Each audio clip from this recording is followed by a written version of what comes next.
ChatGPT 4 is a totally different machine than the earlier versions. And if you haven't seen my video where I have ingoing talk with ChatGPT 4 about the spaces it consists in, the spaces it described. It used an architectural tool to describe the spaces to make it more understandable how neural networks and AI works for non-technical people.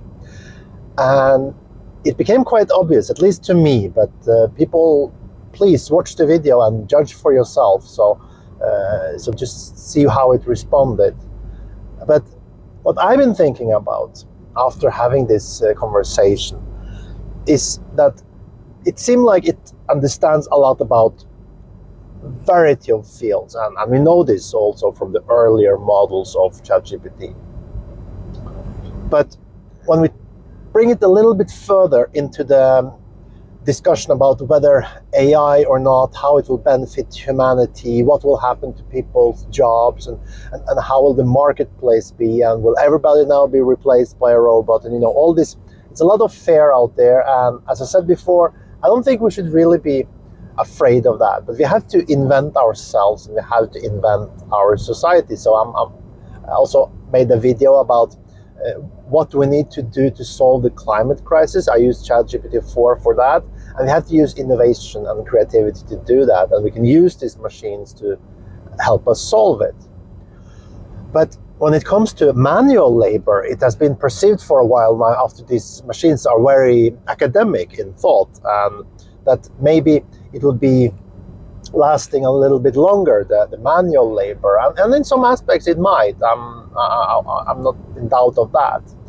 But what came to my mind, and what I realized after having this conversation with ChatGPT 4 about its neural network and how it explained that space for non-technical people, is that it's now possible to use these AI tools to design new machinery.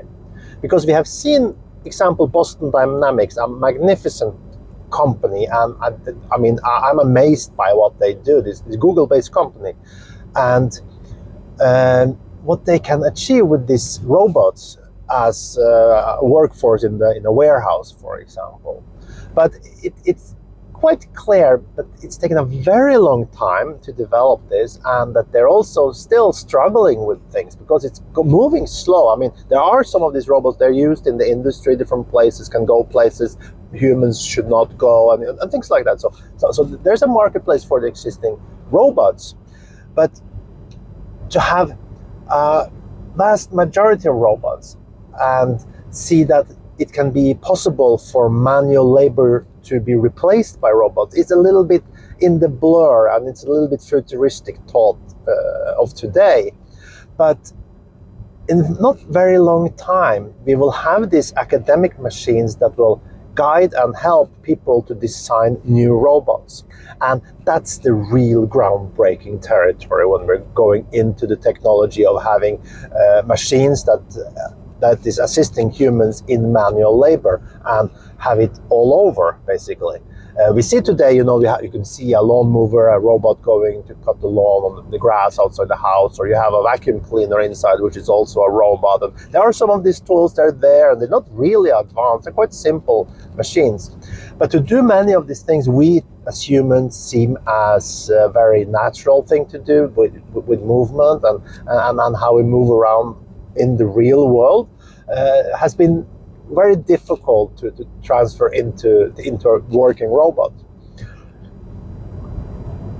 But now, when we have like a tool like ChatGPT 4, which is available for the public, then of course high-tech companies now are working on developing AI machines to guide in the design process to get better robots. And we already seen that Elon Musk in Tesla has made a new factory line for the Cybertruck, and I'm sure he used AI to develop that specific increasing of production tool where he's molding a big part of the car.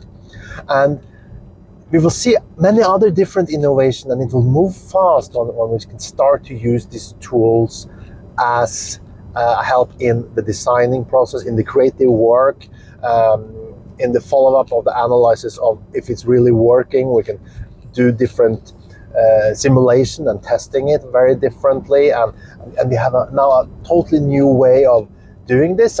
So what today has been the main engine of production of goods globally is of course China, as everybody know, and US for many decades ago. They outsourced almost everything, and they focus specifically on producing knowledge and owning the design rights, and IT then especially, as we know they are in the forefront of development of IT, and also AI now has come.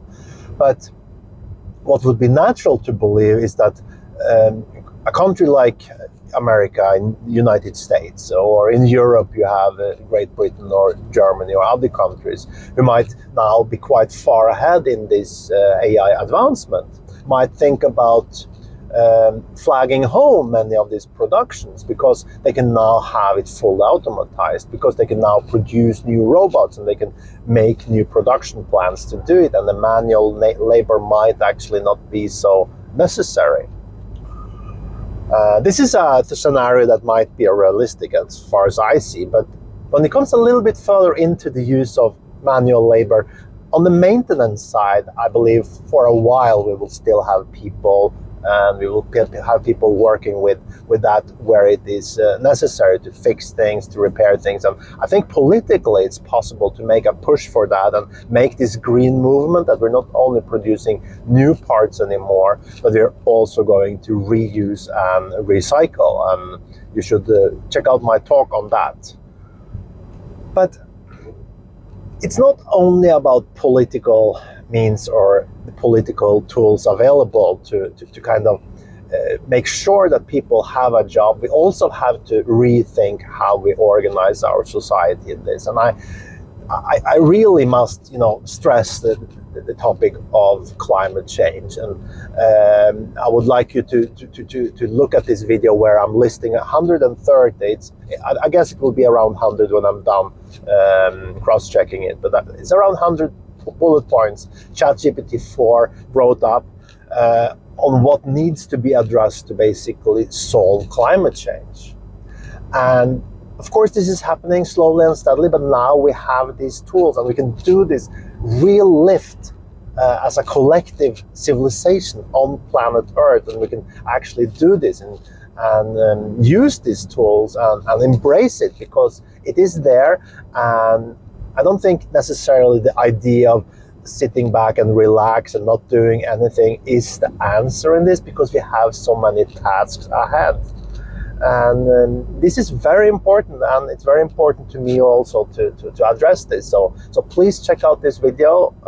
ChatGPT 4 made 100 bullet points, 130 actually, and we have 9 categories.